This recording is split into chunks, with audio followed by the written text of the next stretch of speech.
Yann et moi, on travaille pour la société Novance IT. C'est une société de services dans l'informatique, donc on propose des prestations de sécurité, hébergement, audit, expertise. Yann, quant à lui, intervient sur les audits, toutes les expertises et ce pourquoi il est présent aujourd'hui, donc la partie cybersécurité du système d'information des entreprises. Voilà.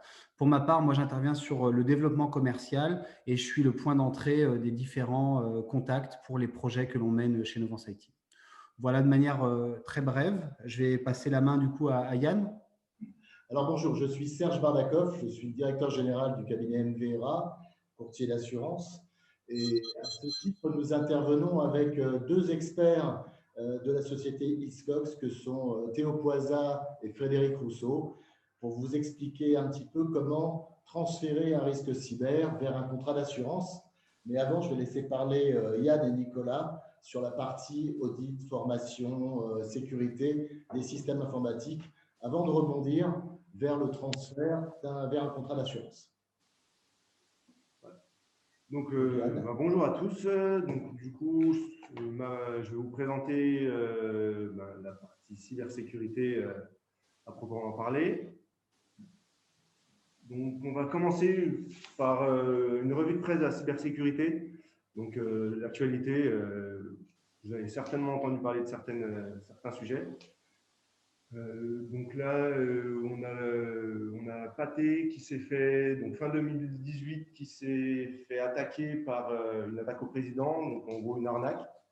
Quelqu'un qui s'est fait passer pour un membre de la direction et ils ont perdu 19 millions d'euros. Donc ça, c'est une attaque assez basique, c'est juste quelqu'un qui téléphone, qui envoie un mail en se faisant passer pour quelqu'un d'important et qui a quelqu'un qui a des pouvoirs. Donc, Fleur et Michon, ça c'est une attaque technique, c'est quelqu'un ils ont reçu un ransomware, un rançongiciel en français, qui a bloqué leur production pendant 4 jours. Et ils ont mis beaucoup de temps ensuite derrière pour avoir une production à 100%. Hein. C'était en mode dégradé.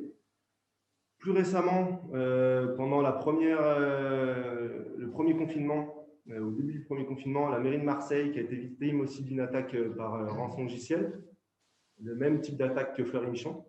Eux, ils sont encore en train d'essuyer les plâtres, donc ça peut être long. Il y a aussi Angers, là, actuellement, la mairie de Angers, toujours, qui ont été victimes aussi de ce type d'attaque. Donc, eux, ils viennent juste d'être attaqués, donc ils sont encore en plein dedans. Ils étaient encore, il y a 2 semaines, à utiliser que le fax, il n'y avait plus que ça qui fonctionnait. Et en Allemagne, c'était aussi pendant le confinement où il y a des hackers qui ont détourné des millions d'euros en envoyant un mail de phishing. Donc après, il y a d'autres, il y a quelques années, pour faire plus petit, pour montrer que tout le monde se fait attaquer, il y a la mairie et proche de chez nous, de Champagne-au-Mont-d'Or, qui s'est fait attaquer par rançongiciel. Donc eux, ils ont perdu 3 jours de production. Si on peut parler de la production pour une mairie. Du coup, voilà, il y a pas mal de choses, et je n'ai pas tout dit, parce qu'il y en a énormément en ce moment. C'est les quatre qui me paraissaient le plus importants.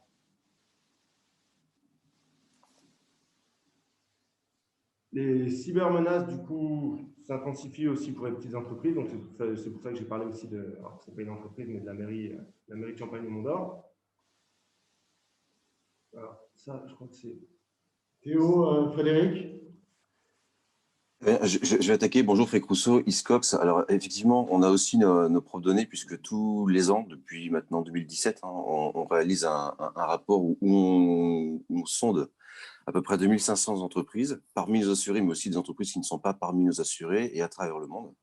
Donc, du coup, là, on vous présente une segmentation, puisque bon, c'est un rapport qui fait une 40aine de pages.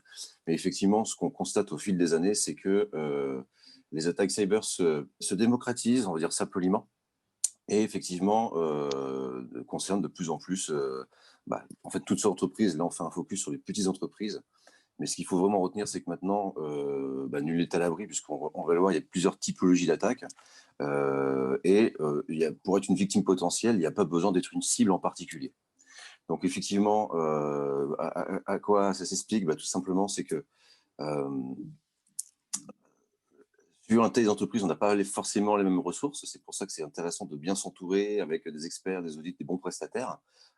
Et donc, des attaques, on va dire, qui ne sont pas ciblées peuvent parfaitement fonctionner. Il y a eu un phénomène aussi de réduction des dépenses, d'investissement, mais là, c'est en train de changer comme depuis un an.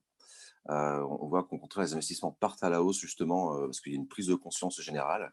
Là, quand on disait que les petites entreprises identifient moins rapidement une faille, c'est toujours vrai, mais ça s'améliore parce qu'encore une fois, tout le monde, beaucoup de personnes connaissent un entrepreneur ou un ami entrepreneur dont l'entreprise a été attaquée. Et c'est un fait que les gens constatent que tout le monde se sent victime potentielle. Et en ce moment, on voit bien que le taureau semble être pris par les cornes. Et c'est tant mieux parce qu'effectivement, ce qu'on a constaté, c'est vraiment une hausse des coûts, une hausse du nombre d'attaques et puis une parfaite démocratisation des cibles.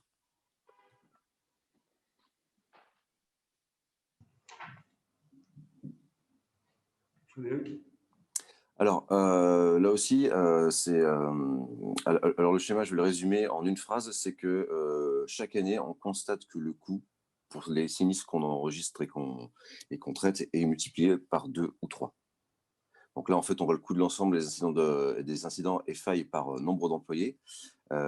Effectivement, le coût augmente en fonction du nombre d'employés, tout simplement parce que si les pirates, lorsqu'ils ciblent une entreprise, et ils ciblent vraiment les grosses organisations, sont un peu plus gourmands lorsque c'est une demande de rançon ou font des attaques nettement plus complexes que lorsque c'est une attaque d'un ransomware classique qui se développe par un mail frauduleux, etc., qui fait de manière générique. Mais ce qu'on constate vraiment, c'est que sur le montant des attaques, là, il y a une très forte inflation. Et par exemple, sur les petites entreprises, là, pour le coup, c'est pas entre 2 et 3, c'est multiplié par 3 dans ce qu'on a constaté, le coût moyen. Le coût moyen était multiplié par 3 d'une année sur l'autre. Donc là, où on était à 6 000 euros pour des coûts moyens qui étaient, pour le coup de l'assistance des petits arrêts, on touche facilement les 18 000 euros. Et à l'heure actuelle, je n'ai pas encore le rapport qui ne va pas tarder à sortir, mais d'après les premières constatations, on sera encore sur ce trend-là d'une hausse avec un facteur multipliant par 2 ou 3. Donc voilà, ce qu'il faut retenir, c'est les pirates sont plus gourmands, les coûts augmentent et c'est une course perpétuelle pour s'équiper face aux pirates et se préparer à on va dire, un sacré coup sur la trésorerie lorsqu'on subit une attaque. Ça va dans le sens de ce que disait Frédéric, justement, suite au Covid-19, à la période actuelle. Cybermalveillance.gouv.fr, qui est une entité qui vient en aide aux victimes de cyberattaques, a reçu du coup depuis mars 2020 400% de demandes d'assistance ça a augmenté de 400%. Donc la tendance était à la hausse, mais avec, comme l'a dit Frédéric, avec le Covid, du coup, on voit que tout le monde est attaqué. Et pour le coup, étant partenaire de cybermalveillance.gouv.fr, ça va, les demandes vont du petit garage à la société d'huissier, au cabinet d'huissier, ça va ou même aux particuliers. Tout le monde est ciblé à ce niveau-là. Personne n'est à l'abri. Personne n'est à l'abri, exactement. Donc la cybercriminalité aujourd'hui. Bonjour tout le monde, Théo Poisa, souscripteur développeur chez Hiscox. Donc Hiscox, assureur des TPE, PME, spécialisé sur les nouvelles technologies et sur le risque cyber pour le coup. Donc sur cette slide, ce qu'on a voulu faire, toujours à l'aide de notre rapport annuel qu'on édite donc chaque année sur le cyber-risque, on a voulu vous montrer que les coûts augmentent. Donc on a, comme l'a dit Frédéric, on a interrogé un panel d'entreprises, à peu près 2000-2500 entreprises dans 8 différents pays. Et on a calculé que l'ensemble des cyberincidents sur ces 2000 entreprises représentait cette année 1,6 milliard d'euros contre l'an passé 1,1 milliard d'euros. Donc, vous voyez un petit peu la hausse engendrée sur une année seulement. Ensuite, on a fait un petit distinguo sur les moyens des entreprises alloués à la cybersécurité par pays. Et on se rend compte, vous voyez, par exemple, qu'aux États-Unis, là, vous voyez, vous avez la Belgique, la France, etc. Et donc, on se rend compte qu'aux États-Unis, il y a une maturité sur le risque cyber qui est bien plus importante et ce qui conduit, par exemple, les entreprises à investir bien plus lourdement sur la cybersécurité qu'on peut le voir, le constater en Belgique ou encore au Royaume-Uni. Sur ce panel de 2000 entreprises interrogées, 350 entreprises ont déclaré avoir payé la rançon qui leur était demandée, donc via ce fameux ransomware, soit 16% du total des entreprises qui ont été attaquées par ce type de rançongiciel, ce qui est énorme. Ce qu'il faut savoir aussi, c'est que les rançons sont demandées, sont payées en Bitcoin. Donc, la première difficulté, c'est où trouver de la Bitcoin, de la crypto-monnaie, hein, pour ceux qui ne savent pas ce que c'est. Et voilà, c'est toujours la première difficulté, c'est de savoir, OK, on me demande une somme d'argent, mais comment je vais la payer? Comment je vais aller trouver la crypto-monnaie? Où est-ce que ça se trouve? Voilà, donc bien souvent, même si vous voulez la payer, cette rançon, premièrement, c'est pas dit qu'on vous rende vos données, c'est pas dit que la clé de décryptage fonctionne. Et enfin, vous allez très certainement pas pouvoir payer cette rançon parce que vous n'avez pas de crypto-monnaie.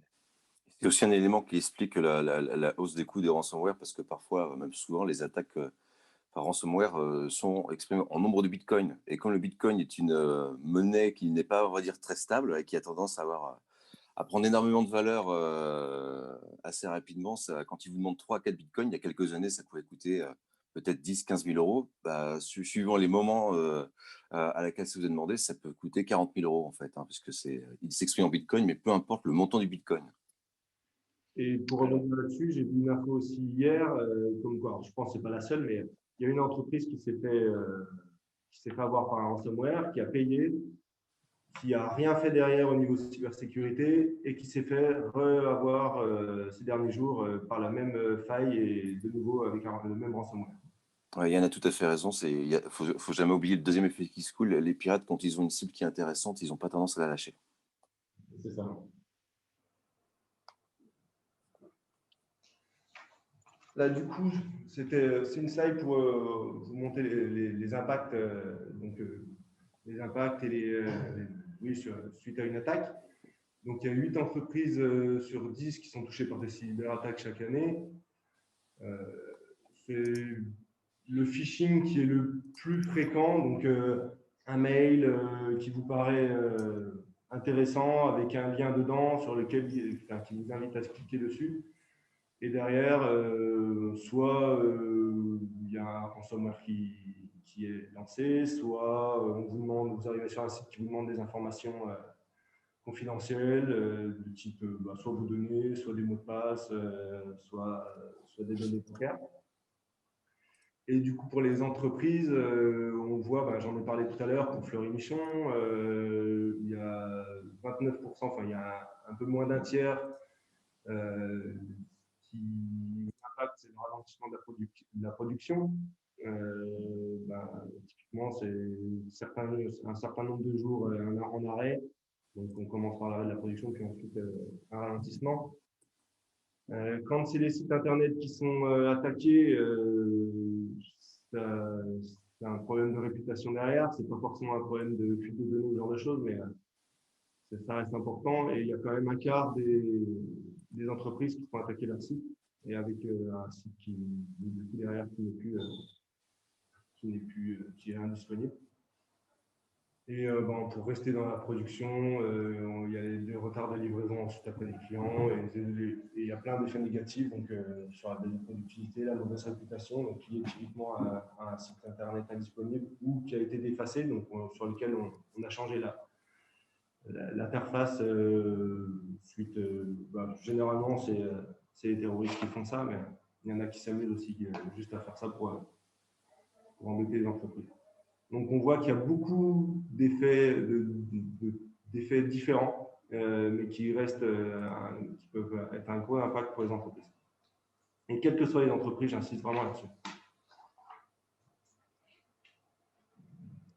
Et du coup, pour rebondir là-dessus, les PME sont aussi victimes de cyberattaques. Il y en a 43% qui disent les petites entreprises. Donc, pas forcément les types d'attaques qu'on voit aux infos, mais c'est souvent du phishing, donc j'en ai déjà parlé.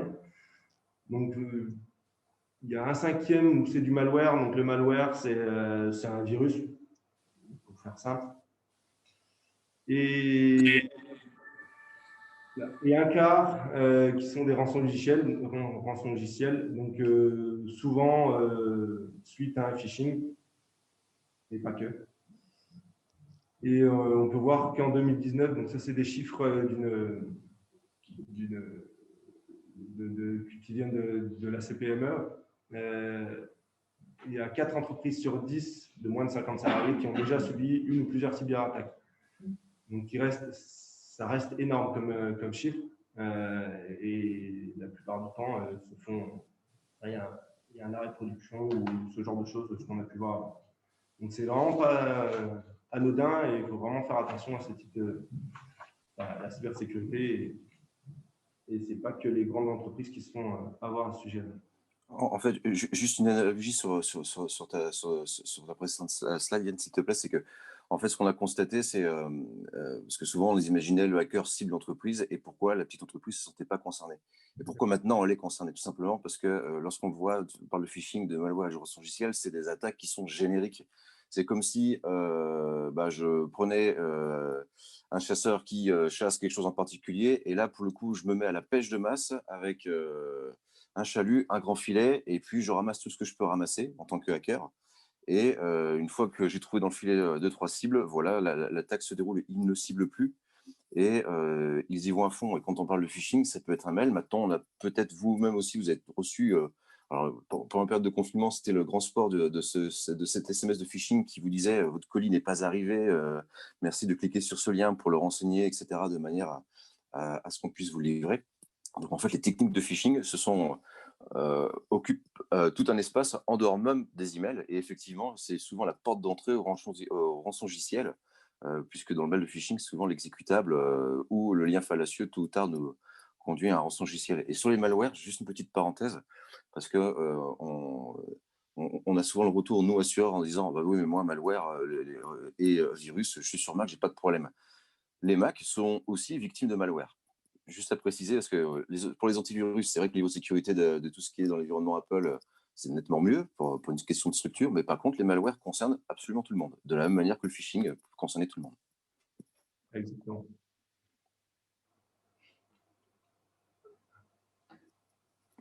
Donc là, toujours pour aller dans ce sens-là, on voit qu'il y a moins de 50% des entreprises de moins de 50 salariés qui ont un référent cybersécurité, salarié ou prestataire, hein, qui permettent ensuite d'améliorer toute la partie du système d'information au niveau de la sécurité. C'est important que ça soit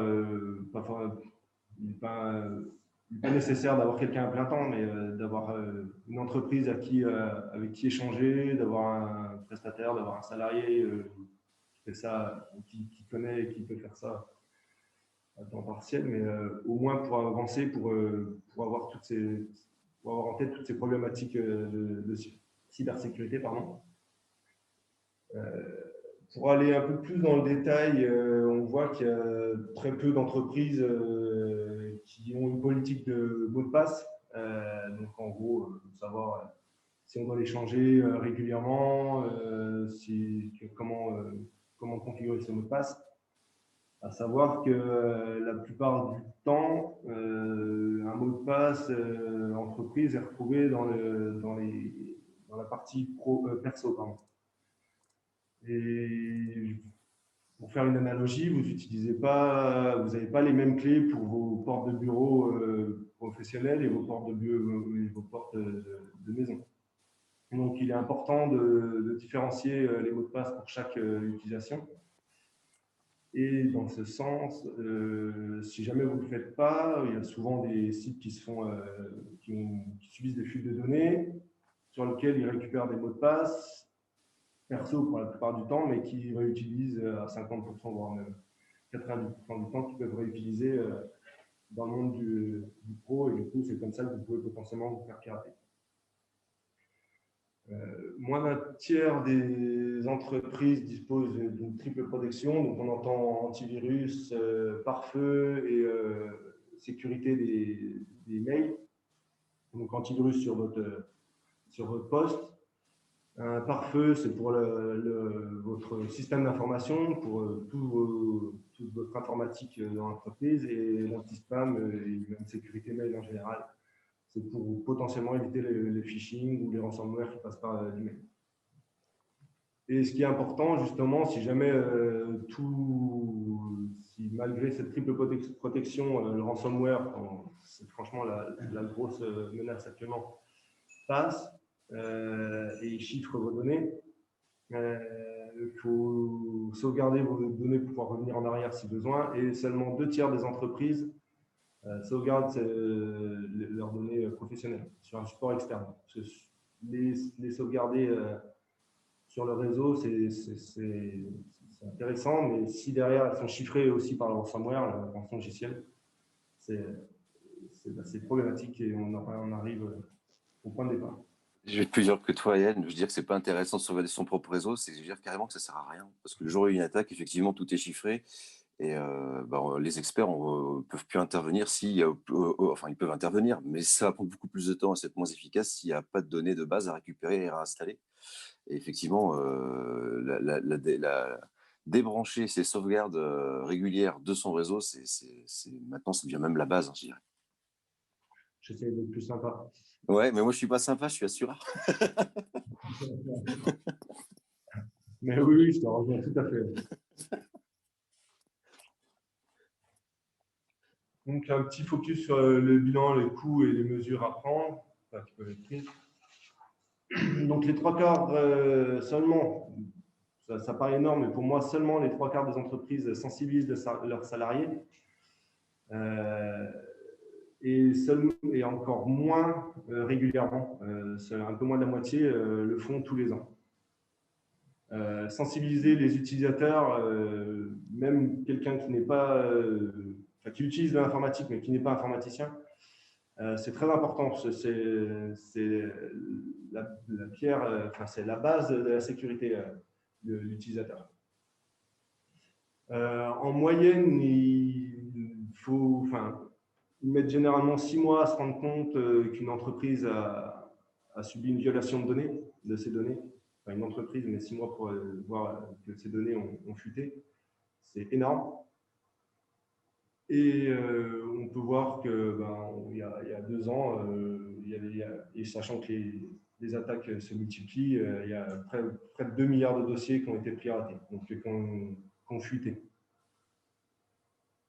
Et juste un mot sur la sensibilisation des salariés. C'est un terme où on voit que les entreprises déclarent sensibiliser leurs salariés. Mais en fait, on sait aussi qu'elles ne les forment pas. Et là, c'est un vrai sujet. Parce que sensibiliser un mail de temps en temps, c'est bien, c'est mieux que rien. Mais ça ne donne pas ce qu'on appelle l'hygiène en matière de cybersécurité. Et la sensibilisation doit vraiment être on va dire, assez poussée. Alors, poussée, ça peut être par des e-learning, ce qu'on veut, mais doit être régulière, parce que ça s'oublie. Mais surtout, ça ne peut pas se contenter d'être un mail de vulgarisation en disant voilà ce qui s'est passé, ne branchez pas vos clés USB, il faut dire pourquoi, il faut dire ce que c'est un phishing, etc. Et ce qu'on a constaté, c'est que lorsqu'on pose la question et qu'après on creuse, bien, la sensibilisation est souvent très très légère et ça ne va pas suffisamment loin pour être totalement efficace. Donc là, il y a encore des efforts à faire et c'est important pour les entreprises de faire cet effort-là parce que c'est dans tout à fait leur intérêt. Parce qu'une attaque, comme tu disais, un phishing, ça peut être stoppé aussi si, avec la vigilance humaine. Il suffit de ne pas ouvrir le mail, de ne pas te cliquer sur le lien. Et là, pour le coup, on peut faire tout ce qu'on veut techniquement, mais si les gens ne sont pas formés, il y a une faille dans le système. Exactement. On reçoit il y a souvent des mails qui tournent en se faisant passer, en disant, en envoyant un mail avec sa propre adresse, en indiquant je vous ai piraté, si vous ne voulez pas que je récupère vos données ou que je fasse n'importe quoi, donnez des bitcoins, donc on en parlait tout à l'heure. Et typiquement, si les personnes sont sensibilisées à ce type de mail, ils ne vont pas se faire avoir. Donc, on est d'accord, juste un mail une fois par mois, une fois toutes les semaines, ça ne suffit pas, il faut des réelles formations, une sensibilisation poussée avec des mises en situation et ce genre de choses.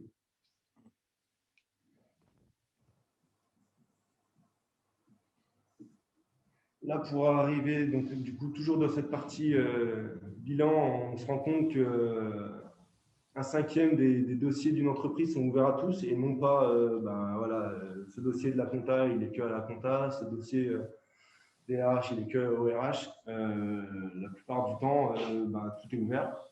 Donc ça, en cas d'attaque, ça simplifie la tâche du pirate. Parce que du coup, au lieu d'avoir, s'il pirate les RH et au lieu d'avoir accès aux données RH, il peut avoir accès à toutes les données. On voit que seulement 17% des entreprises déclarent être assurées contre les attaques informatiques. Donc là, Frédéric ou Théo font un petit focus là-dessus. Et on voit donc du coup que les petites entreprises de moins de 50 salariés, lorsqu'elles se font attaquer, le coût est entre 80 000 et 100 000 euros de moyenne. Oui, je confirme que c'est une moyenne parce qu'on a eu des records cette année, des records bien au-delà de ces sommes-là sur des entreprises qui, pour certaines, ne dépassaient pas 1 million d'euros de chiffre d'affaires. Et juste un point, effectivement, tu as insisté sur le terme déclare pour les 10% d'entreprises qui déclarent être assurées. En fait, c'est même pas ça. Elles déclarent, mais elles pensent l'être assurées. On va vous montrer qu'il y a des faux amis parce que le but de l'assurance dans ces cas-là, c'est quand même de transférer son risque efficacement et d'être serein. Parce que quand vous avez une cyberattaque, vous êtes en situation de crise. Donc, il faut être quand même certain que derrière, les ressources vont suivre et que la cavalerie va arriver. Or, la difficulté, c'est qu'il n'y a pas 17% des entreprises qui ont transféré ce risque et qui sont en capacité de le financer parfaitement en cas d'attaque. Elles pensent être assurées pour ça, mais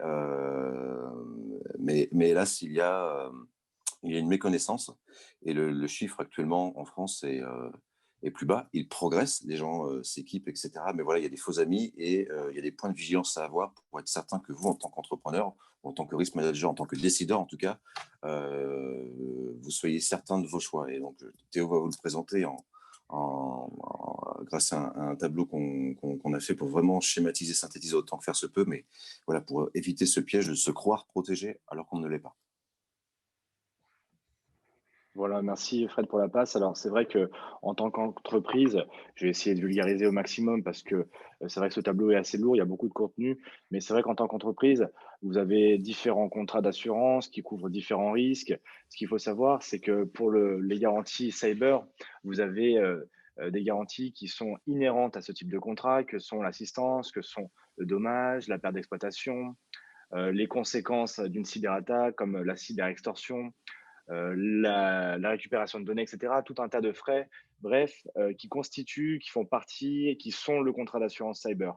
Et nous, ce qu'on a voulu vous montrer grâce à ce petit tableau, c'est que toutes ces garanties-là sont présentes dans le contrat cyber, mais à contrario, ne le sont pas du tout dans vos autres contrats d'assurance que peuvent être, par exemple, votre contrat RC Pro, donc pour responsabilité civile professionnelle, votre contrat de dommage qui vise à garantir vos locaux, des contrats de type fraude pour tout ce qui est escroquerie, fraude bancaire, etc., ou encore vos contrats RC dirigeants.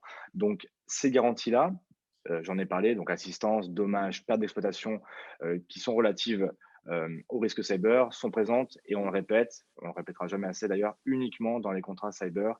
C'est très très important puisque Frédéric l'a dit, beaucoup d'entreprises pensent être assurées justement via leurs autres contrats d'assurance parce que c'est écrit par exemple en petit piratage de votre site internet, 30 000 euros par exemple. Et bien ça, c'est pas un contrat cyber, c'est juste une petite garantie en plus dans un de vos autres contrats.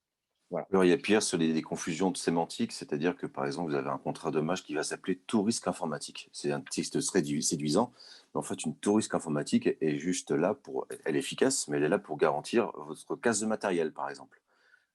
Donc, si vous avez une pire exploitation parce que votre serveur a brûlé, s'est cassé, etc., là, ça sera garanti par un contrat de dommage tout risque informatique. Mais par contre, si vos données sont cryptées, que vous n'avez plus accès, vous êtes piraté, ce contrat ne pourra rien pour vous. Il assure le contenant et pas le contenu. Donc voilà, il y a des faux amis auxquels, en tant que dirigeant, que risk manager, il faut en avoir conscience, en fait. Donc on voulait vous alerter sur ce sujet-là parce que 2-3 fois, ça nous est arrivé de constater certaines déceptions et surtout des personnes qui se pensaient protégées alors qu'en réalité, il y avait une incompréhension. Là, j'ai voulu faire un focus sur les 25 marques les plus usurpées pour les attaques phishing. Donc, c'est les fameux mails qui sont passés, typiquement pour Microsoft ou Facebook, en disant bonjour, on a besoin de vos données ou cliquez là pour aller changer des informations ou pour récupérer tel logiciel. Et qui vous, du coup, soit vous installe un malware, un rançon logiciel, quelque chose qui n'est pas bon pour votre informatique, ou soit vous tombez sur un site qui paraît être le site de Microsoft et où on vous demande des données confidentielles. Donc là, on voit qu'il y a énormément, qu'il y a beaucoup de choses connues, même parce que là, c'est mondial. Hein, donc on voit que Crédit Agricole, typiquement, qui est typiquement français, est dans le top 10. Donc, il y a beaucoup de tentatives et d'usurpation sur des sites français et donc avec des cibles françaises.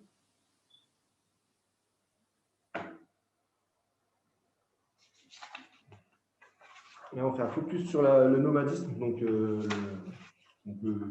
fait de travailler soit de chez soi, soit en déplacement. Donc là, on parle de la Covid-19, mais c'est pendant les grèves, j'en parle parce que j'étais dans ce cas-là quand je travaillais sur Lyon.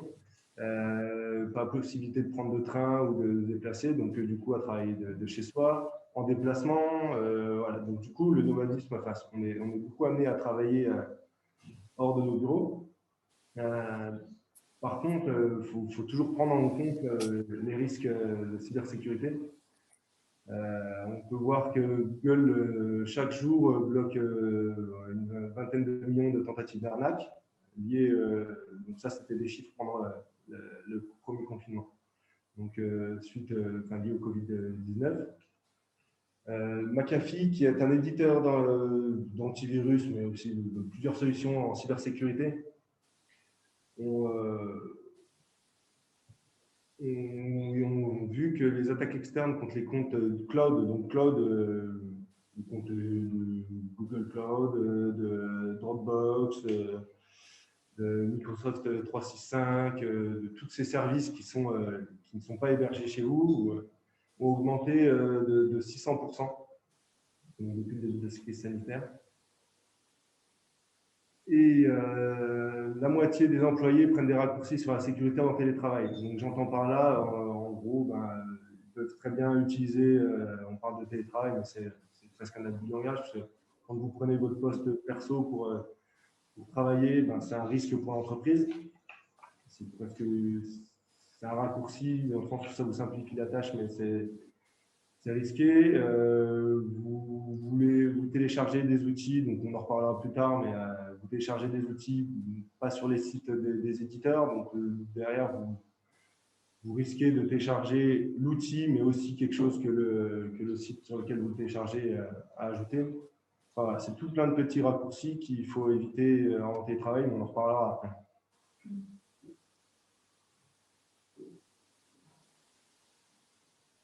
Donc, les risques, on en a parlé, l'usurpation d'identité, ou de la fraude au président, justement, typiquement, ou en récupérant votre adresse mail pour rebondir ensuite pour acquérir de la fraude au président. Il y a la fuite de données liée à une mauvaise manipulation, à une mauvaise configuration ou à quelque chose, ou à une mauvaise intention d'une personne au sein de l'entreprise ou qui a piraté une personne de son entreprise. Il y a les arrêts et ralentissements de la production, comme encore une fois pour Fleury Michon, pour la mairie de Marseille et la mairie d'Angers actuellement. Et il y a la fraude au faux ordre de virement.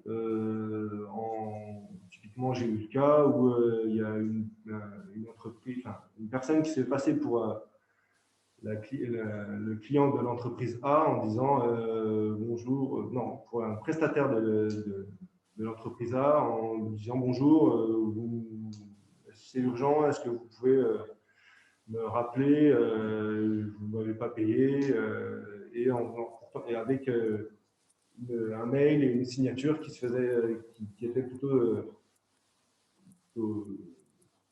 crédible. Et pour le coup, le bon réflexe a été de me contacter et du coup de voir que derrière, en fait, même si en affichage, on a l'impression que c'était cette entreprise, ce prestataire, derrière, on voyait que ce n'était pas le cas. Et du coup, voilà, c'est un autre type de fraude au président, on va dire, mais voilà, l'objectif, c'était de se faire, sans se faire passer pour le président d'entreprise ou un dirigeant d'entreprise, et d'essayer d'avoir des sous. Derrière, donc du coup, on peut voir que suivant les actions mises en place, on a des risques derrière. Donc, les accès à distance aux données d'entreprise, donc typiquement le VPN ou ce genre de choses, le risque derrière, c'est l'usurpation d'identité, la fuite de données. On va le phishing, on en a déjà parlé. L'installation, quand vous installez un logiciel ou il y a un mail frauduleux, vous avez toujours un risque de fuite de données, d'arrêt de ralentissement de la production. Et l'autre type de risque avec un mail frauduleux, encore une fois, c'est la fraude au président où il faut avoir de viande.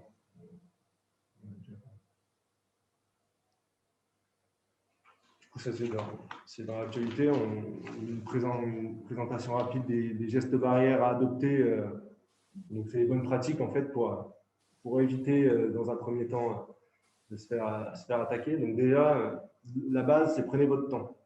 Si vous recevez un mail dont vous ne connaissez pas l'expéditeur, un mail étrange ou un mail envoyé depuis votre adresse à vous, ce genre de choses, prenez le temps, ne paniquez pas, lisez-le et réfléchissez à quoi faire, à l'envoyer, prévenir une personne du service de cybersécurité, un prestataire, voilà, pour voir ce qu'il en est. Méfiez-vous, alors là c'était surtout suite à la pandémie, méfiez-vous des messages inattendus ou alarmistes. Attention, la Covid-19, c'est horrible, tout ce qui se passe, cliquez sur le lien pour aller voir les informations. Peut-être faire un mail légitime, mais attention. Et du coup, prenez votre temps pour vérifier ce type de mail. Vérifiez toujours la fiabilité et la réputation des sites que vous visitez. N'allez pas sur un site, après c'est facile de le dire, mais prenez le temps encore de vérifier et d'être sûr de la fiabilité du site sur lequel vous voulez aller. Quand vous faites une recherche sur un moteur de recherche, que le premier, le deuxième, le troisième résultat ne vous conviennent pas et que vous allez sur le quatrième et que c'est un site que vous ne connaissez pas forcément, faites attention. Donc, une chose basique, mais il faut essayer d'appliquer les mises à jour de sécurité de tous vos équipements connectés, donc que ce soit ordinateur, PC, tablette, et des applications comme les navigateurs, les antivirus. Et on en revient à la sauvegarde. Sauvegarder régulièrement le travail et pour insister sur ce qu'on a dit tout à l'heure, sur du support externe. Le cloud, pourquoi pas, après avec les risques derrière de ne pas savoir forcément quand vous êtes chez Microsoft, ce genre de choses, où ça va, mais là on parle surtout par rapport au ransomware, faites attention. Excuse-moi, je te coupe. Sur le cloud, il y a quand même des solutions qui sont sécurisées, mais effectivement à condition que les accès soient aussi. C'est-à-dire que tout à l'heure, on parlait des accès. Il y a des solutions de cloud ou d'externalisation ou même tout logiciel qui utiliserait ce qu'on appelle le mode SaaS, donc un software as a service. C'est-à-dire que votre logiciel vous accompagne partout, peu importe le support que vous utilisez, et souvent les données sont après dans le cloud. Mais en fait, il y a quand même un sujet qui permet d'avoir une bonne hygiène, c'est déjà d'avoir des mots de passe complexes qui sont des simples options sur tous ces services-là. Et sur le cloud, ça quand même permet aussi d'avoir une sauvegarde externalisée, mais qui n'est pas forcément facile à atteindre pour le pirate, puisque pour l'atteindre, il est obligé d'avoir un mot de passe généré aléatoirement et qui ne dure pas très longtemps. Le sujet, ce que tu disais, Yann, effectivement, c'est que par contre, sur certains clouds, on ne sait pas où sont vraiment stockées les données. Donc là, il y a un sujet. Et je voulais juste faire une petite parenthèse sur ce que tu disais sur prenez votre temps, méfiez-vous des messages. C'est exactement une bonne pratique. Mais, mais aussi dans les entreprises, ce qu'on conseille, parce que c'est suite à des sinistres, etc., c'est que lorsque un salarié est face à un mail suspect, il prend son temps, il veut bien réagir, mais il ne prévient pas forcément une personne. Donc, dans vos organisations, c'est très important de dire qui doit être prévenu lorsqu'un mail suspect est détecté, de manière à ce que la détection soit rapide et que le sachant puisse intervenir et prendre les contre-mesures aussi rapidement que possible, plutôt que le mail circule et qu'on se rende compte avec un certain délai. Parce que tôt ou tard, quelqu'un se rendra compte. Mais s'il y a un process entre entreprises qui dit, voilà, si je vois un mail qui me paraît suspect, je le fais remonter à telle personne qui traitera le sujet et qui après diffusera la bonne pratique en disant attention, une attaque, etc. Et ça, on a vu que ça changeait quand même pas mal de fois la donne sur des sinistres qui avaient pu être évités, ou du moins dont l'intensité avait nettement pu être maîtrisée grâce à cette pratique toute bête de prévenir la bonne personne au bon moment. Exactement. Du coup, c'est ce dont on parlait tout à l'heure. Il y a très peu d'entreprises qui ont un référent en sécurité ou un référent informatique tout court Voilà. pour justement indiquer ce type de message qui peut être problématique. Et derrière, justement, il y a ça qui peut être fait justement par le référent. C'est la partie sensibilisation qui est très, enfin, sensibilisation, formation, pas juste un mail, hein, mais la mise en pratique, la mise en situation de vos collaborateurs pour éviter tout ce type de messages de risque.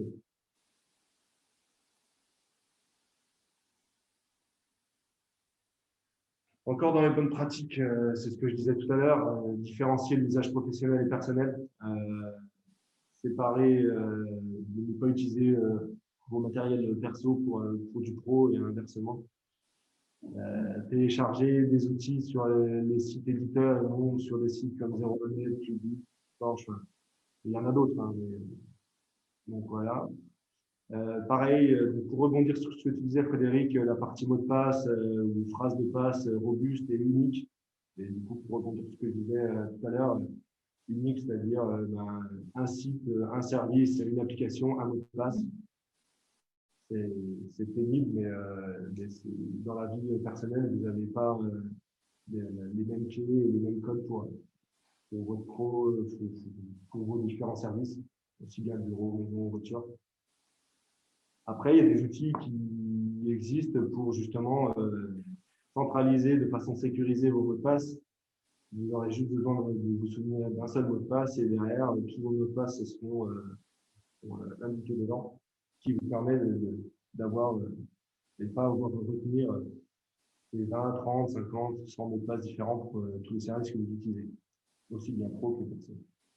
Après, l'authentification double facteur résout aussi le problème de la, on va dire, de la paresse naturelle et puis de la difficulté à retenir 36 mots de passe, puisque avec une authentification double facteur, comment ça marche? Vous avez votre identifiant qui ne change pas. Vous pouvez avoir un mot de passe qui va changer, peut-être pas tous les mois, tous les 2-3 mois, voilà, mais ça reste, bon, changer son mot de passe tous les 2-3 mois, ça reste admissible. Mais surtout, avec une authentification double facteur, une fois que vous avez rentré votre identifiant, votre mot de passe, vous allez recevoir un mot de passe temporaire. Et donc, pour le coup, ça évite quand même cette gymnastique d'avoir 36 000 mots de passe, puisque de toute façon, à la fin du process, vous avez toujours un mot de passe qui est temporaire, qui est généré aléatoirement, qui va durer 1 minute. Ce mot de passe, vous allez le recevoir sur votre téléphone, vous allez recevoir sur peut-être ce qu'on appelle un token, ça peut être formalisé par un porte-clés.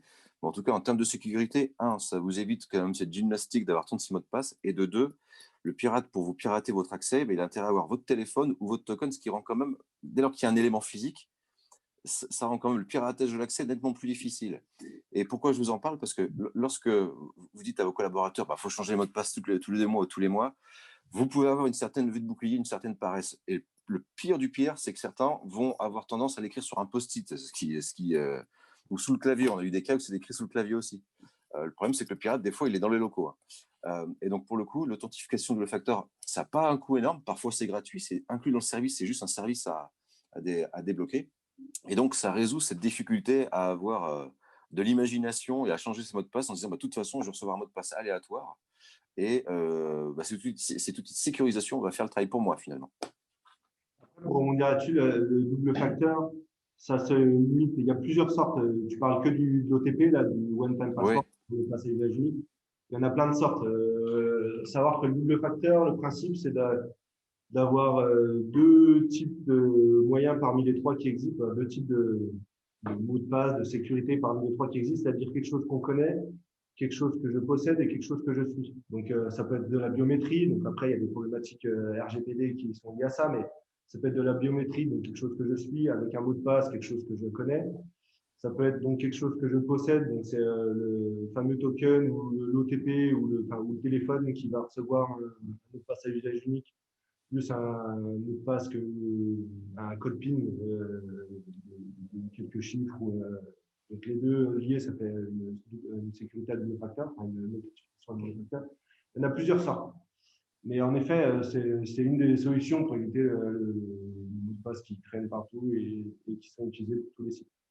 Et en termes de contrôle d'accès, on n'a pas trouvé mieux alors qu'il est quasiment, hein, pour, on va dire, le commun des mortels. D'ailleurs, c'est pour ça que les banques s'y mettent, pour les particuliers. Hein, on ne parle pas forcément du pro. Donc, beaucoup de services s'y mettent et de plus en plus le forcent. Et c'est en effet une très bonne solution.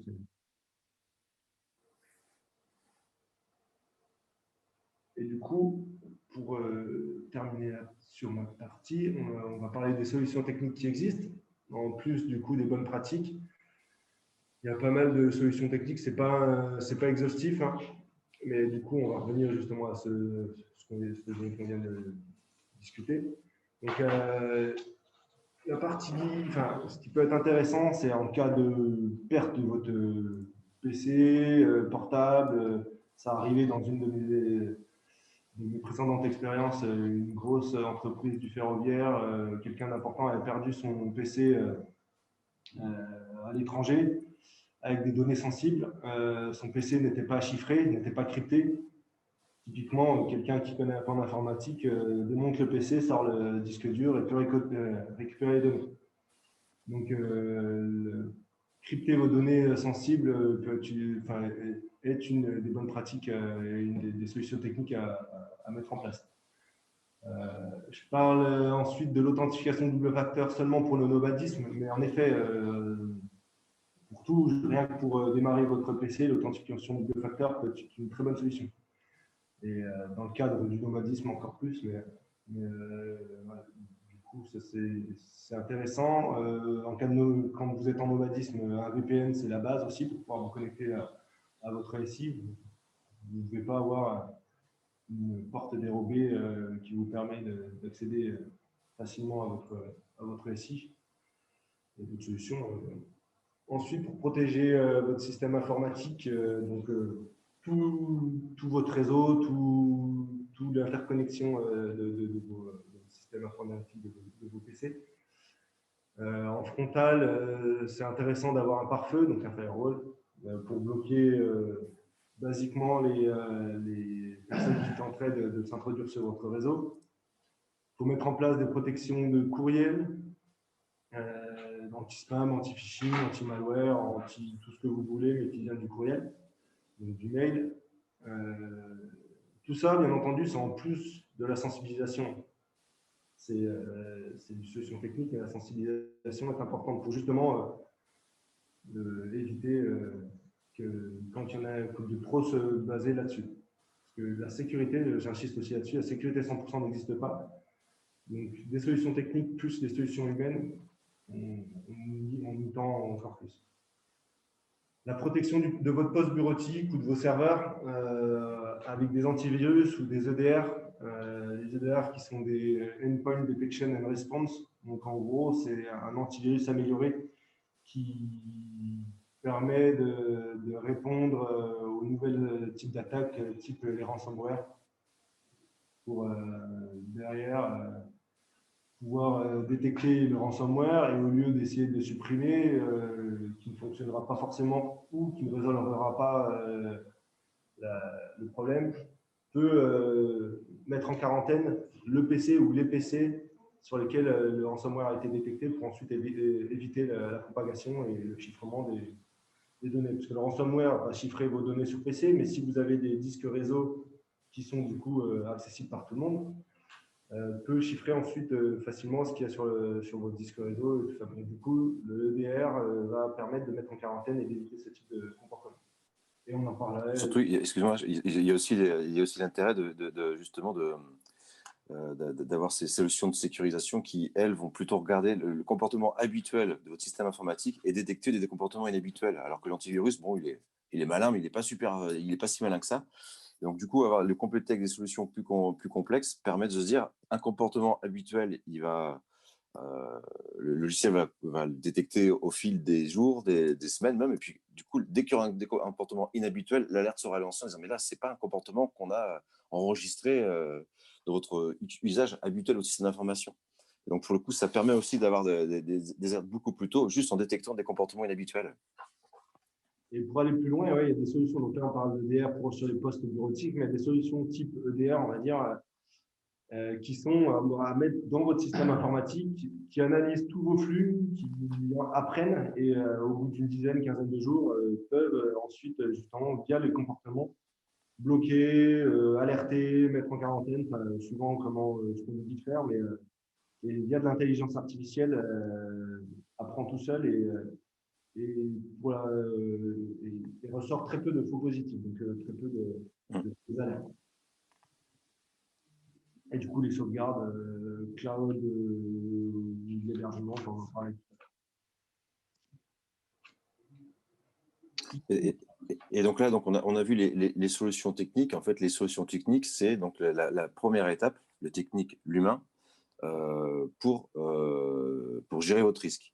Mais en fait, cette étape-là, qui est essentielle, parce qu'il faut avoir un bon outil, etc., pour se sentir protégé, elle ne vous protégera pas sur la totalité des sujets, puisque eh bien, les pirates ont toujours un coup d'avance, parce que si les pirates, parfois, sont des gens dans la place, même souvent, nous, on a hélas une vision. Tout à l'heure, j'étais un petit peu dur sur les sauvegardes, mais effectivement, les sinistres me rendent, ce que je vois me rend un peu plus dur sur certains sujets, parce que souvent, on imagine que l'attaque est externe, mais bien souvent, elle est interne. Les plus gros sinistres qu'on ait eus, ce sont des gens dans la place. Le top du top qu'on a eu en Europe, c'était un salarié rattaché à la DSI qui, pour se venger d'un licenciement, a tout fait sauter avant de partir. Donc, on savait exactement qui avait fait la manip. Mais évidemment, l'entreprise n'avait pas de recours en ce sens que la personne n'était pas solvable au regard de ce qu'elle, on va dire, du sinistre qu'elle avait créé qui se comptait en plusieurs millions d'euros. Et donc voilà, la solution technique, c'est la base, mais au bout d'un moment, il faut transférer votre risque de manière financière. Et pourquoi je vous dis ça? Parce que déjà, c'est par rapport à l'intensité des sinistres, mais aussi à une notion de crise. C'est-à-dire que vous pouvez avoir des bons prestataires, il faut en avoir, il faut bien s'entourer pour bien construire son système. Vous pouvez avoir formé vos salariés, mais le jour où le cyberincident va arriver, vous serez en situation de crise. Donc, il y aura peut-être d'autres experts particuliers à aller trouver. Alors, vous n'avez peut-être plus de email, vous n'avez peut-être même plus de téléphonie parce que c'est la téléphonie IP. Vous avez des moyens de communication donc très restreints. Vous n'avez pas accès à tous vos moyens financiers et pourtant, il faut vous financer des experts techniques, des experts juridiques, des experts en communication de crise. Après, il faut commencer aussi à financer sa propre exploitation. Et puis, si vous n'avez vraiment pas de chance, le pirate a cumulé son attaque. On peut très bien avoir des ransomware qui vont vous donner aucun accès à vos données, mais qui vont aussi parallèlement vous pomper vos données et le pirate va pouvoir les revendre ailleurs. Donc, en fait, vous pouvez en plus avoir des recours des tiers parce qu'une fois que vous aurez rendu compte que les données circulent, vous avez un risque de notification. Donc, pour le coup, les données techniques sont là pour partir sur un cadre sain. De la même manière que pour votre habitation, vous avez des serrures, que pour vos bureaux, vous avez des extincteurs. Mais l'extincteur, c'est bien pour un incendie de poubelle, mais quand il fait vraiment très très chaud et que ça roule beaucoup, on préfère les pompiers et qu'on se fasse rembourser la réfection de ces locaux. Et bien, c'est exactement ça le sujet, savoir comment vous allez transférer ce risque-là. Tout à l'heure, on vous disait attention, il y a des pièges, donc on vous les expliquer. Maintenant, on va vous donner des éléments de solution. C'est une très belle introduction sur la cyberassurance. Donc, on va revenir très très rapidement sur le cyber-risque. Les menaces sont multiples, protéiformes. Donc, vous voyez, en fait, grâce à ce graphique-là, qu'on a une saisonnalité, qu'on a une courbe sur les cybersinistres, que ce soit de la cyberextorsion, de la destruction de données, du vol de données, vol d'argent ou encore des pannes système. Donc, globalement, la tendance, tous les mois, se retrouve. Et ça, ce sont pour les sinistres qui sont payés par Hiscox. Sur votre droite, vous avez les types de failles les plus fréquentes. Donc, typiquement, ça va être l'infection de virus, le piratage de messagerie, le ransomware, la faille de chaîne logistique ou encore les pertes d'appareils qui contiennent des données sensibles ou les dénis de services distribués. Donc, ça, c'est les sinistres qu'on voit le plus fréquemment chez Hiscox. En fait, sur tout le marché, parce que tout à l'heure, je ne me suis pas présenté. Je ne sais pas si je me suis présenté. En fait, je suis le responsable de marché cyber pour la France, mais effectivement, on échange avec d'autres compagnies sur l'état des sinistres, en fait, et ça, c'est une tendance lourde. C'est pareil pour tout le monde.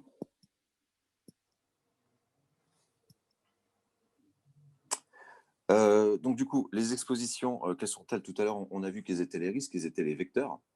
Maintenant, comment ça s'appréhende? Comment ça pourrait se classer dans votre raisonnement pour savoir là où c'est critique, là où ça ne l'est pas?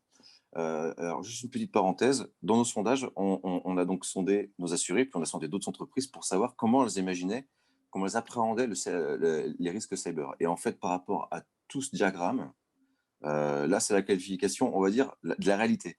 Mais ce qu'on avait constaté, c'est que par exemple, sur l'impact financier, où tout le monde est d'accord qu'il y a un impact financier, la plupart des entreprises imaginaient un impact haut. Là où c'est haut en réalité, elles imaginaient un impact moyen. Et les décideurs imaginaient, là où c'est en réalité un impact moyen, un impact carrément bas. En fait, on a tous tendance à sous-estimer l'impact d'une attaque cyber, parce que c'est assez dur à palper, à appréhender. Et effectivement, si vous n'êtes pas accompagné d'un auditeur pour cartographier vos risques, pour bien valoriser votre patrimoine numérique, comprendre ce qui est important, ce qui n'est pas moins important, et comprendre ce qui va se passer le jour où ça tombe, eh bien, vous avez du mal à évaluer vos risques. Et c'est pour ça que c'est très intéressant de toujours s'entourer, en plus de votre prestataire informatique habituel, de quelqu'un qui a la capacité de vous auditer, de vous auditer et de vous aider à comprendre votre risque. Donc, du coup, au niveau de ce qui va être mis en jeu lors d'une crise de cyberattaque, ça va être impact financier, perte d'exploitation, etc. Impact juridique, puisque s'il y a du fuite de données, bah, vous avez peut-être des comptes à rendre à vos salariés qui se retrouvent peut-être avec le numéro de sécurité sociale dans la nature et avec des risques d'usurpation d'identité, qui a des tiers, ça peut être tout simplement des fichiers prospects. Vous n'avez aucun lien contractuel avec eux, mais si les fichiers sont trop bien renseignés, que les données se retrouvent dans la nature, que vous êtes obligé de notifier, bah, ils vous demanderont des comptes. Impact juridique avec peut-être vos clients qui vous ont envoyé les données pour faire vos prestations. Impact en réputation, parce que lorsqu'on a une cyberattaque et qu'on ne peut plus répondre au téléphone ou qu'on dit je ne sais pas où sont vos données, bah, faut bien le dire, il faut prendre les formes, mais en tout cas, la réputation peut s'en trouver entachée. Donc, du coup, impact commercial. Si j'ai une réputation qui est entachée, que je ne peux pas travailler, peut-être que si je travaille sur des flux courts, exemple type e-commerce, si un site de e-commerce tombe, bah, je vais pouvoir peut-être trouver le même produit sur l'autre site, donc j'aurai un impact commercial moins victime e-commerçant. Impact opération, puisque lorsque vous êtes à l'arrêt, bah, peut-être que des salariés qui doivent faire telle ou telle chose d'habitude, là, vous allez devoir les mettre en urgence sur un autre sujet. Et donc, du coup, ça va déstabiliser votre organisation. Et puis, on en revient sur l'impact réglementaire, puisque bah, nous sommes passés en Europe sur une réglementation spécifique pour les données personnelles qui s'appelle, c'est un acronyme que vous avez dû entendre, qui à la télé, qui à la radio, qui dans la presse, ce qu'on appelle le RGPD ou GDPR pour ceux qui préfèrent l'acronyme anglo-saxon. Grosso modo, il faut juste retenir que c'est le règlement européen sur la sécurisation des données. Et donc, il y a 3 sujets vraiment qui concernent tout le monde: le coût, le risque juridique et l'image. Et donc, du coup, le sujet va être de trouver le moyen de restaurer votre situation telle qu'elle aurait dû être s'il n'y a pas eu de sinistre, en prenant bien garde que ces trains-là sont traités. Complètement. Et donc, c'est parce que vous avez un patrimoine numérique que vous êtes aujourd'hui une potentielle victime. Alors, quand on parle de patrimoine numérique, c'est la slide d'après, on parle dans un premier temps de données détenues. Donc ça, ce sont les données que vous collectez, que vous traitez, que vous conservez pour les besoins de votre activité professionnelle. Alors, sur les données, on distingue les données stratégiques et confidentielles.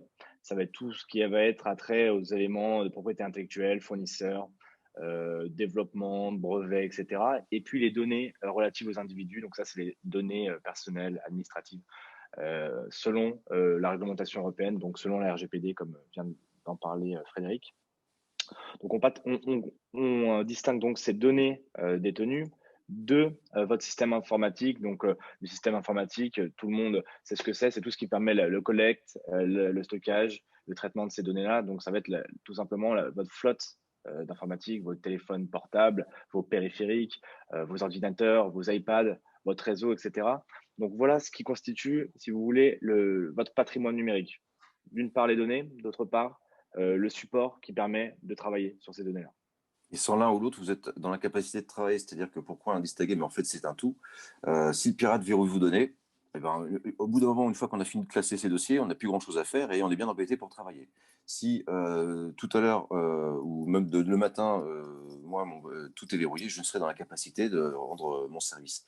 Mais si le pirate, lui, s'est contenté de faire tomber vos serveurs, ce qu'on appelle une attaque par déni de service, par exemple, vous avez un site de e-commerce et puis vous vous retrouvez avec plein de requêtes sur votre serveur de manière à ce qu'il soit complètement engorgé, et ce qu'on appelle le déni de service, que le serveur n'est plus en capacité de traiter la demande. Donc, vos données en soi, elles sont toujours là, elles ne sont pas cryptées, mais elles ne sont pas exploitables en ce sens que votre site n'est pas exploitable, il ne peut plus traiter la demande. Donc voilà, tout ça constitue votre patrimoine numérique parce qu'on voit bien que c'est lié et que ça devient tout à fait central d'un manière de travailler. Et j'ai envie de dire que même un berger, à partir du moment qu'il fait ses commandes au client après des fromages sur Internet, et quelqu'un qui est complètement rentré de plein pied dans la digitalisation et qui donc est une victime potentielle. À partir du moment qu'on travaille avec de l'IT ou de la donnée, de l'informatique ou de la donnée, on fait partie du jeu et on est intéressant pour un pirate. Il ne va pas vous cibler en particulier, peut-être qu'il le fera, mais alors là, ça c'est les situations les plus critiques. Mais quand même, il ne vous cible pas, il fera une attaque de masse parce que lui, la donnée, il sait quoi en faire. Quand même, vous ne savez pas la valoriser, lui, il sait la revendre. Et comment la valoriser? Il sait vous demander une rançon. Et puis parfois, il peut travailler sur commande. Et puis parfois, pour simple vengeance. Et donc, tout ça génère des coûts. C'est ça. Et ce qu'on veut marteler, pour reprendre l'image du petit marteau, c'est qu'un cyberincident, c'est toujours une situation de crise. On peut à la fois subir un dommage et puis à la fois en causer. Et là, il y a un véritable effet domino. Comme ça, moi, j'aurais utilisé toutes les images de la slide. L'effet domino, c'est quoi? C'est une multitude de frais qui vont s'additionner le jour où vous subirez une cyberattaque. Donc, ça va être des frais de notification, des frais d'expertise, de réparation, de restauration pour la partie uniquement expertise technique. Mais ensuite, vous allez avoir potentiellement des frais d'avocat, des frais de relations publiques. Si jamais il y a une communication de crise, vous allez avoir besoin d'un cabinet expert sur cette gestion de crise. Ça ne va pas être vous qui allez pouvoir gérer la hotline avec votre client, restaurer votre site internet, etc. Des frais de veille, ça c'est pour les frais que vous allez devoir subir, mais aussi potentiellement des dommages et intérêts, conséquences par exemple d'une transmission de virus, conséquences, par exemple, de pénalités ou de sanctions qui pourraient être infligées par le régulateur. Donc, on a dit régulateur, tout simplement, c'est l'Union européenne, au titre de la RGPD, on y revient. Des pertes d'éléments liées à des brevets, donc là, c'est une problématique de propriété intellectuelle, des pertes financières, ou encore tout simplement la rançon qui va vous être demandée. Donc, tout cet ensemble de frais s'additionne, se rajoute, et le jour où vous faites face à un cybersinistre, c'est une véritable crise. Qu'est-ce qu'on fait? Comment ça se passe? Dans quel ordre? Donc aujourd'hui, la cyber-incident assurance doit inclure un certain nombre de services. Le premier service, c'est de la prévention. Donc la prévention, ça va passer par de l'audit, de la formation, des outils de prévention. C'est le premier plan. Ensuite, votre cyberassurance, elle doit avoir un volet action. Donc ça, c'est comment gérer la crise. Comment on la gère, la crise? Tout simplement avec un volet assistance dans votre contrat. Donc ça va être une assistance juridique, une assistance technique et une assistance communication de crise. Donc tout simplement avec des partenaires, avec des prestataires qui sont offerts, qui sont dédiés, qui sont là pour vous dans votre contrat d'assurance. Et enfin, le but de la cyberassurance, vous voyez, c'est assez linéaire. Le but, c'est tout simplement de faire face aux conséquences du cyberincident et de parer aux éventuels frais. Donc, ça va être, on vient d'en parler, mais les frais techniques, les frais juridiques. Et en fin de course, on essaie de l'éviter tant que faire se peut, ça va être la perte d'exploitation. Mais tout ça, donc la prévention, l'action et la réaction, on pourrait l'appeler comme ça aussi, ce dernier pan, c'est couvert dans votre contrat d'assurance. On va voir au slide d'après comment ça se passe. C'est une chose, je voudrais rester sur celle-là 30 secondes de plus, juste pour insister sur la partie action, gestion de crise. Pourquoi, peu importe votre contrat d'assurance ever, il faut vraiment avoir un volet assistance solide parce que sinon tout le reste n'a pas d'utilité. Si votre assureur se contente de rembourser votre exploitation, n'empêche que vous avez passé des jours, voire des semaines sans pouvoir travailler, parce que la durée d'une cyberattaque, ça peut être ça peut être beaucoup plus long. Donc du coup, il est important d'avoir un panel d'assistance qui est présent où vous savez pas forcément qui sont les assistants, mais en tout cas, quelles sont les missions qui sont prévues. Parce que le jour où vous avez une cyberattaque, si vous avez votre prestataire informatique habituel, lui, il n'a pas forcément une spécialité. C'est un peu comme en automobile, il y a le mécanicien, il y a le carrossier, il y a celui qui va être spécialisé sur l'électronique du véhicule, etc. Eh bien, c'est pareil en cyber, il y a différentes spécialités. Et donc, le jour où il y a la crise, il faut avoir la capacité de trouver les bonnes compétences, de négocier avec eux. Vous n'avez pas ce temps-là. Vous n'avez pas ce temps-là. Donc, c'est important que la prestation qui vous est proposée inclue tous ces éléments-là parce que c'est ça qui sera déterminant et surtout que ça soit joignable avec un service d'assistance technique, mais technique avec des vrais experts IT, 24 heures sur 24, 7 jours sur 7. Ça existe sur le marché et c'est ces solutions-là sur lesquelles il faut tendre parce que sinon, ça n'a pas d'intérêt. Si vous avez un sinistre le vendredi soir et qu'on vous dit d'attendre le lundi matin, le pirate a eu le temps de faire pas mal de choses et à ce moment-là, la partie indemnisation perd son sens parce que le vrai sujet n'aura pas été traité, c'est-à-dire vous remettre dans la bonne situation le plus rapidement possible. Excuse-moi Théo, j'ai préféré. Non, c'est très bien, c'est très juste d'ailleurs, c'est le principe indemnitaire, c'est de se retrouver dans la situation dans laquelle on était avant le sinistre. Donc c'est parfait, merci pour la précision. Donc qu'est-ce que ça comprend bon, là, voici un exemple type d'une couverture d'assurance, on ne citera pas de nom, évidemment. Donc qu'est-ce que doit prévoir un bon contrat d'assurance? Il y a 4 volets, on le précise, on le martèle. Volet prévention, on en a parlé, donc ça va être tout l'aspect formation collaborateur, outils d'évaluation, pourquoi pas audit, accompagnement de la part d'un prestataire informatique, ça c'est très important. Vous avez un volet assistance, vous avez un volet dommage subi et enfin un volet responsabilité. Alors le volet assistance, on en parle beaucoup parce que c'est la pierre angulaire de votre contrat d'assurance cyber. L'assistance, ça comprend donc des frais d'expert, ça comprend des avocats spécialistes, pourquoi pas le fait que des experts se déplacent si jamais vous avez un doute sur une potentielle faille informatique. Et enfin, une équipe spécialisée en communication de crise. Donc tout ça, c'est votre volet assistance via une hotline dans votre contrat d'assurance. Ça, c'est le premier point. Le deuxième, ce sont les dommages subis. Donc, ça va être tous les frais et pertes qu'on a indiqués, que je vous ai expliqué dans la slide d'avant, c'est-à-dire les pertes d'exploitation, les frais d'avocat, les frais de communication, bref, tout ce qui va sortir de votre porte-monnaie le jour où vous allez avoir une cyberattaque. Et enfin, le volet responsabilité, c'est la troisième pierre angulaire de votre contrat d'assurance cyber, ça va être de couvrir pour une éventuelle atteinte au tiers. Ça peut être par transmission de virus ou encore via les sanctions administratives qui peuvent vous être administrées. Donc, sanctions CNIL, sanctions au titre de la RGPD, sanctions au titre des groupements bancaires, ce qu'on appelle le fameux groupement PCI-DSS. Voilà. On y reviendra peut-être plus tard. Mais juste un petit mot sur la sanction CNIL. Pourquoi c'est assurable? Parce que les amendes de la CNIL sont des amendes de droit civil. Est-ce que ça pourra l'être encore dans 2 ans? Je ne sais pas, parce que le droit français a ses mystères, mais dans d'autres pays, ça l'est. Donc, par exemple, dans d'autres pays européens, je veux dire.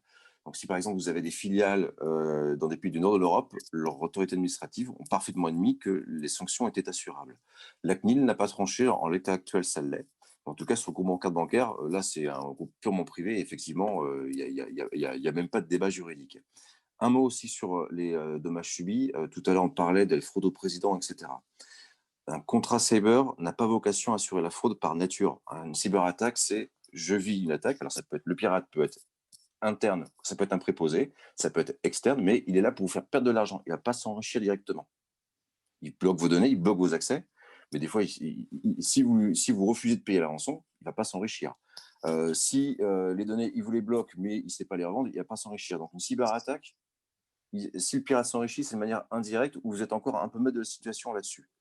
Une cyberfraude, le pirate réalise une intrusion dans le système informatique avec l'objectif exclusif de se servir dans la caisse. Et une fraude, ce qu'on appelle une fraude au président, ce n'est pas une cyberattaque, puisqu'il peut très bien vous le faire avec un coup de téléphone ou un email, mais un email qui n'a rien à voir avec vos emails internes, ou peut-être qu'il y ressemble, mais on peut parfaitement créer une adresse et vous dire ce serait une très bonne idée de faire tel virement à tel RIB.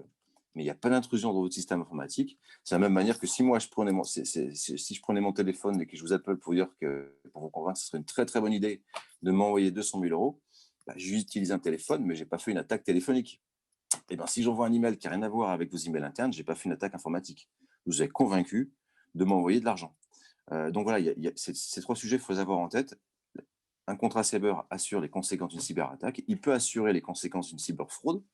C'est une option. Et la fraude aussi, c'est une option. Mais en tout cas, c'est 3 sujets en réalité différents. Cyberattaque, cyberfraude et fraude. Le premier cas, je vous perds de l'argent, mais je ne m'enrichis pas forcément. Deuxième cas, je m'introduis et je vole de l'argent. Et troisième cas, je ne m'introduis pas, mais je vais arriver comme à vous voler de l'argent. C'est une très bonne vulgarisation, Frédéric, sur la distinction entre la cyber et la fraude. Alors, qu'est-ce qui se passe lorsque vous avez un sinistre cyber? Là, ce qu'on a voulu vous montrer, c'est tout simplement une chronologie sur un incident type cyber pour vous expliquer qu'il y a plusieurs phases. Que, évidemment, c'est une situation de crise, mais quand on a les bons prestataires, quand on a le bon modus operandi, la bonne façon de faire, finalement, cette crise, on arrive à la compartimenter, on arrive à la gérer et surtout à limiter la casse en fin de course. Donc, on a une première phase qui est la phase d'investigation. Donc là, vous allez avoir évidemment la déclaration du sinistre via la hotline dans votre contrat. Un expert peut intervenir sur place pour constater la faille, pourquoi pas intervenir directement pour limiter les dégâts. Ensuite, deuxième aspect, vous allez avoir un cabinet d'avocats spécialisé sur la gestion d'incidents qui va être missionné, histoire de surveiller les potentielles failles, les déclarations à faire auprès de la CNIL. Puis ensuite, la cause de l'incident, normalement, doit être identifiée, etc., etc. Vous allez avoir tout ce qui l'aspect notification et reprise d'activité. Donc là, ça va être un cabinet de gestion de crise qui va intervenir pour potentiellement créer une ligne téléphonique de secours, pour vous faire un site internet de secours également, etc., etc. Donc, vous voyez que avec cette courbe-là d'intervention des prestataires spécialisés en la matière, vous pouvez avoir une incidence sur votre activité qui va être la plus faible possible en bout de course, le tout étant d'avoir un minimum d'impact sur vos revenus, sur votre activité, sur votre business, et pour l'assureur de pouvoir gérer la crise le plus rapidement possible pour faire en sorte que l'activité redémarre chez vous et de limiter cette perte d'exploitation à laquelle vous vous exposez forcément en cas de cyberattaque. Il y a 2 types comme de sinistres si on fait les schématiser. Le schéma restera toujours le même, mais sur un des 2 types de sinistres, la fin de la courbe sera beaucoup plus longue. Il faut mieux avoir une cyber-rançon. C'est intense, c'est très gênant, ça coûte beaucoup d'argent, mais c'est rapide. Qu'une fuite de données. Une fuite de données, vous n'allez pas la constater de suite. Tout à l'heure, Yann évoquait parfois le délai de 6 mois. Effectivement, on peut prendre plusieurs mois avant de se rendre compte quand une fuite de données, quand une atteinte aux données. Donc déjà, le pirate a eu le temps d'exploiter le sujet. Vous allez le constater. Vous allez après devoir peut-être notifier s'il y a beaucoup de données. Et à partir de là, vous allez vivre des mois avec l'idée que potentiellement, quelqu'un peut vous faire un recours et que ça va tomber tôt ou tard. Donc, ransomware intense et onéreux, mais ça se résout très vite. Et fuite de données beaucoup plus long. Et là, pour le coup, être accompagné par l'assureur vous donnera quand même une possibilité très intéressante. C'est déjà le sinistre suivi restera ouvert. Ces équipes resteront en alerte, aussi bien les avocats que les gestionnaires de sinistre. Et le jour où la réclamation arrive, vous aurez quand même un conseil qui sera déjà prêt pour gérer cette attaque en sens réclamation du terme. Donc en fait, c'est une épée de Damoclès qui vous reste au-dessus de la tête un certain temps, le temps que les premières réclamations arrivent et qu'on puisse les traiter. Donc voilà, c'est pour ça que je parle de 2 types de sinistres, 2 typologies, qui sont toutes les 2 traitées dans le même contrat, mais voilà, en termes de transfert de risque, voilà à quoi ça aboutit en fait. Et ce qu'il faut retenir, c'est que, gardez vos bonnes pratiques de manière technique, gardez vos bonnes pratiques en matière de formation des personnels et développez-les. Ça se met à jour tous les ans parce que les pirates, eux, se mettent à la page tous les jours, j'ai envie de dire. Et ça vous donnera l'occasion d'avoir, des meilleures conditions contractuelles, parce que les assureurs vont regarder ce qu'on appelle votre risque, comment vous protégez votre patrimoine numérique. Et en suivant ce degré de protection, c'est là qu'ils seront en mesure de donner plus ou moins de garanties à des conditions tarifaires plus ou moins intéressantes.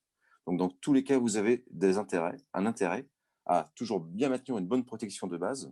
Déjà, ça vous évitera les petits sinistres, ça vous permettra d'avoir des meilleures conditions d'assurance. Et puis, le jour où il y aura quand même l'attaque, vous aurez eu sûrement entre-temps des meilleures conditions d'assurance que vous ne l'auriez eu si votre risque n'était pas de très bonne qualité à la base. Et attention, certains assureurs, à l'heure actuelle, refusent carrément d'assurer des risques qui ne sont pas à la page. Il faut dire ce qui est. Des gens qui n'ont pas de système d'exploitation à jour, pas d'antivirus, etc., pas de sauvegarde de données. Les assureurs considèrent qu'il n'y a même pas d'aléa. que c'est une certitude que vous vous ferez attaquer, mais surtout qu'il n'y aura pas les moyens de se relever. S'il n'y a pas de sauvegarde, il n'y a pas beaucoup de données à réinstaller. Alors, pardon, je fais juste une aparté pour rebondir sur ce que disait Frédéric. Tout le monde, toutes les entreprises seront amenées à se faire attaquer, que ce soit demain ou dans 1 an ou 2 ans, toutes les entreprises sont amenées à se faire attaquer.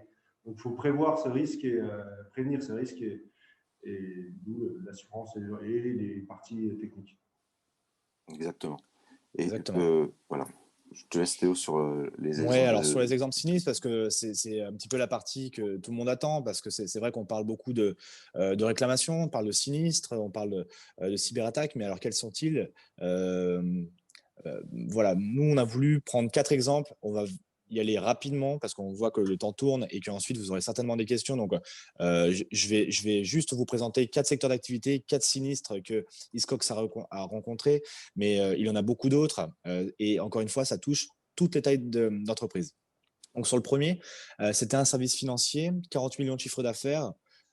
Pour révéler la fin du film, ce sinistre-là a coûté 256 000 € à la compagnie d'assurance.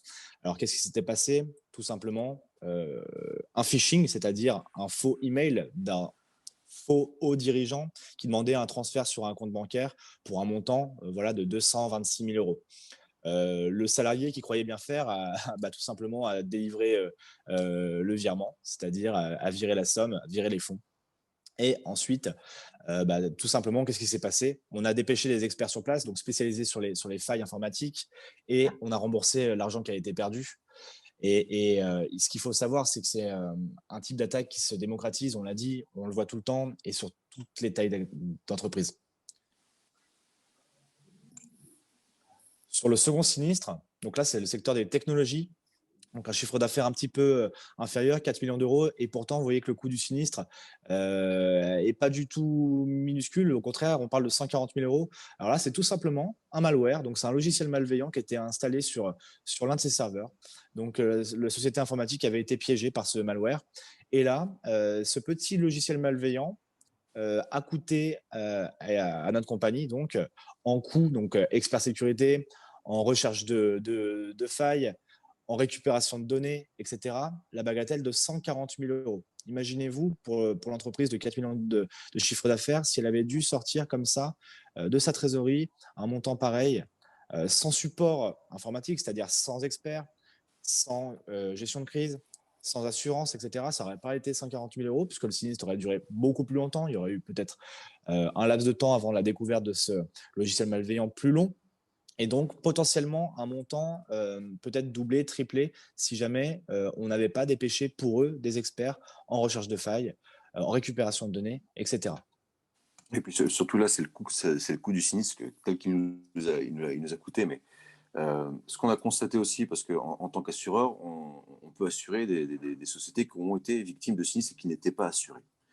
On regarde ce qu'elles ont fait depuis et on en parle avec elles pour savoir qu'est-ce qu'elles ont mis en place, et puis après on en discuter. Du coup, on a pu constater aussi quels étaient les coûts de ces mêmes sinistres-là lorsqu'ils n'étaient pas assurés. Et là, c'est pareil, hein, il y a un facteur multipliant qui est assez impressionnant. Pour l'instant, je n'ai pas la moyenne, mais on a vu des facteurs 4. Tout simplement pourquoi? Parce que l'entreprise avait été obligée de chercher en urgence ses experts. Qui eux étaient déjà occupés ailleurs, donc du coup leurs prestations dans l'urgence, il a d'autant plus cher qu'ils sont déjà bien occupés, parce qu'il faut savoir que les experts en cybersécurité sont très très occupés à l'heure qu'il est.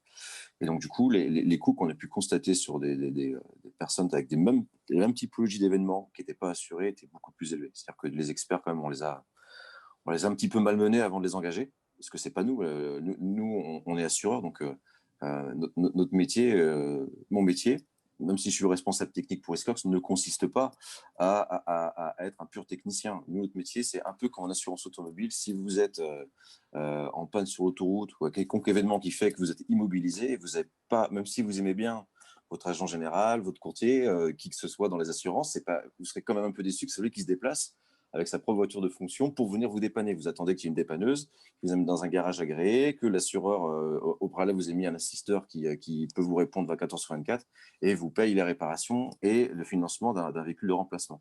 Et bien, en fait, notre métier, c'est exactement faire la même chose pour le cyber. Complètement. Merci pour la précision, Frédéric. Alors, sur le troisième exemple, C'était un secteur donc marketing pour diversifier un petit peu les branches. Secteur marketing, donc taille de chiffre d'affaires beaucoup plus contenue, 0 à 1 million d'euros. Pourtant, encore une fois, coût du sinistre, 44 000 euros. Et là, c'est un sinistre particulier. Alors, c'était une agence de relations publiques dans le domaine de la pub qui avait constaté un petit problème au niveau de ses courriels.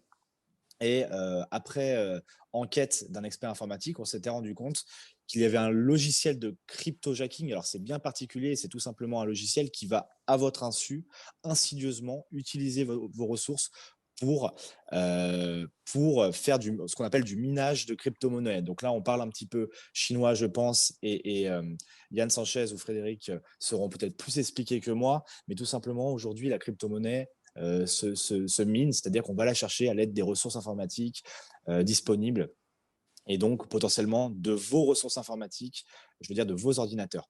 Donc là, on avait dépêché des experts informatiques afin d'accompagner le client, des experts, des avocats, etc., pour notifier ce qui devait l'être.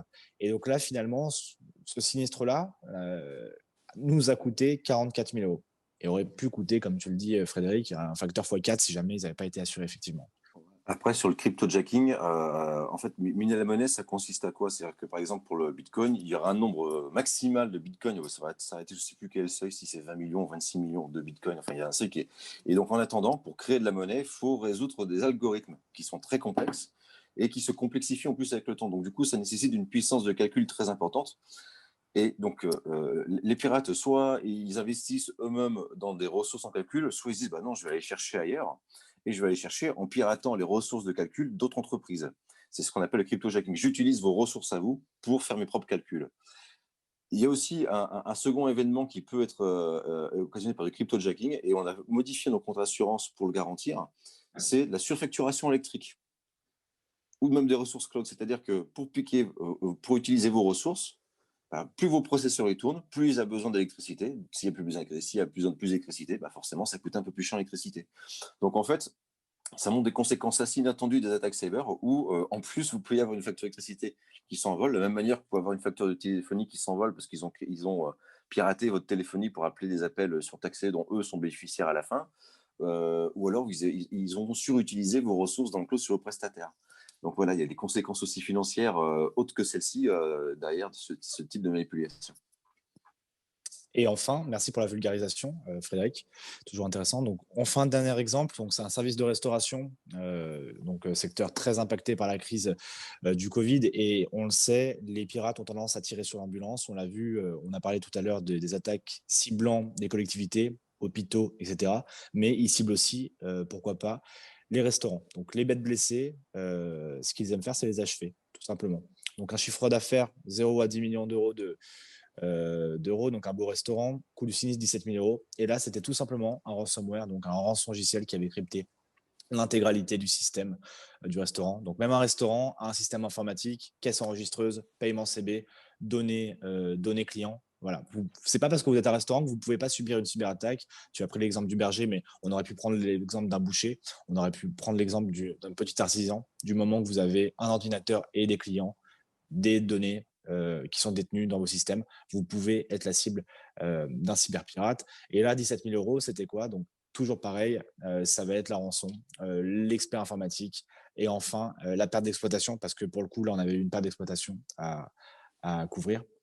Donc, 17 000 euros pour ce sinistre sur un restaurant. C'est un petit sinistre. Petit sinistre, voilà. Après, sur la rançon, juste un mot, là, l'attitude du marché de l'assurance varie d'un assureur à l'autre. Certains auront tendance à la rembourser, d'autres vont s'y refuser.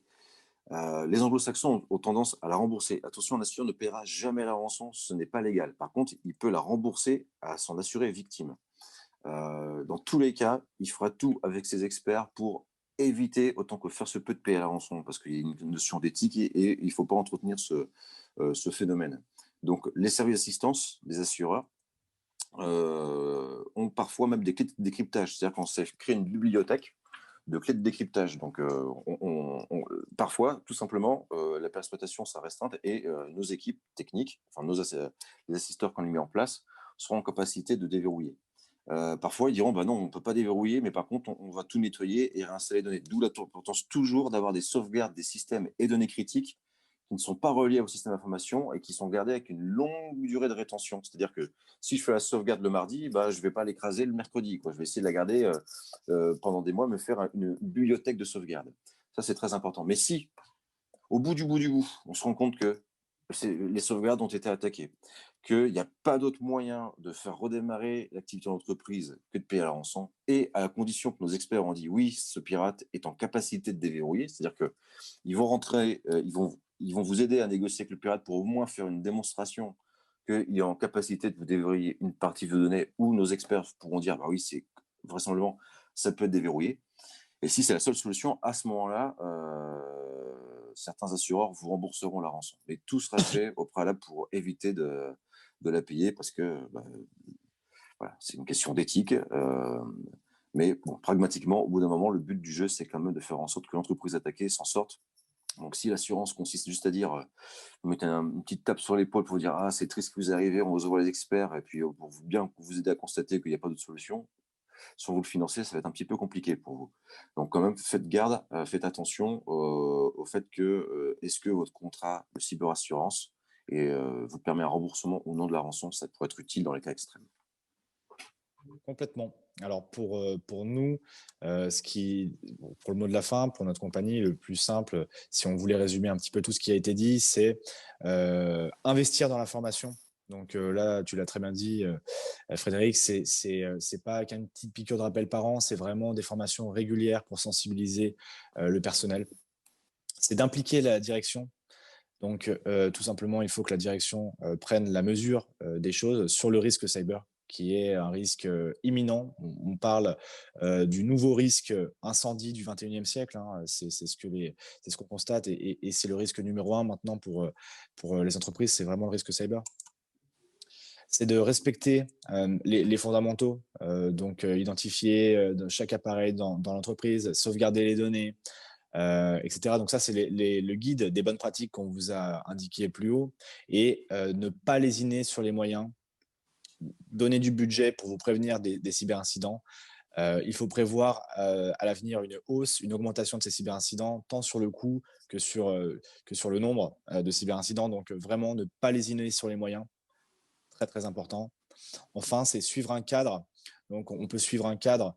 Alors là, c'est l'US National Institute qui repose sur 5 impératifs, donc qui expose 5 impératifs plutôt. C'est identifier, protéger, détecter, répondre et récupérer. On parle tout simplement des données. Voilà, très important. Et enfin, développer la résilience. Aucune entreprise ne sera jamais totalement sécurisée. Donc là, on peut récupérer un petit peu tout ce qui a été dit plus haut, c'est-à-dire développer la résilience, c'est investir, vous protéger. Qu'est-ce qu'on a dit encore? Qu'est-ce qu'on a dit? Ne pas lésiner, respecter les fondamentaux. Voilà, c'est ça un petit peu ce qui est développer la résilience. Et donc, au niveau du suivi, là, on parlait du US National Institute of Standards, mais il y a aussi, tout simplement en France, il y a l'ANSSI qui fait un très bon travail de vulgarisation. Vous avez l'AMREI qui a fait un petit livre bleu qui est très intéressant sur ces bonnes pratiques. Nous, on a le guide ISCOX avec son rapport tous les ans qui est consultable sur notre site, qu'on met à disposition en PDF sur l'état des menaces, la manière de les traiter. Mais effectivement, sur les bonnes pratiques, la résilience, je vais insister encore, parce qu'on n'insiste jamais suffisamment dessus, sur la partie technique. Contrôlez vos accès, sécurisez vos accès, sécurisez vos données. Et prévoyez effectivement la manière de récupérer tout ça, de remettre tout ça en route le moment venu. En résumé, je laisse le résumé à qui? À Novance. Je crois que c'est la part de Novance là. Du coup, en résumé, pour résumer tout ce qu'on a dit, en premier lieu, on audite, on fait une image, un état des lieux de l'informatique et de la sécurité. On sécurise, on met en place toutes les préconisations du coup remontées lors de l'audit. On fait des sauvegardes, on met des équipements de sécurité, tout ce dont on a parlé avant dans la partie bonnes pratiques et solutions techniques. Donc, c'est les informaticiens, les experts informatiques en cybersécurité qui font ça. Ensuite, on assure les risques. Donc, ce dont Frédéric et Théo vous parlaient, transférer vers un contrat d'assurance les risques liés liés à une attaque cyber, donc suite à tout ce qui a été fait et audité auparavant au niveau technique. Et malheureusement, si vous vous faites attaquer, il y a la mise en place du coup, derrière d'une cellule de crise afin de faire intervenir tous les experts cités au préalable, donc les assureurs, les avocats, les experts informatiques, pour résoudre ce problème, tant au niveau légal que technique, au niveau financier. Et arrêter la cyberattaque d'un coup. Voilà. Du coup, merci pour votre attention.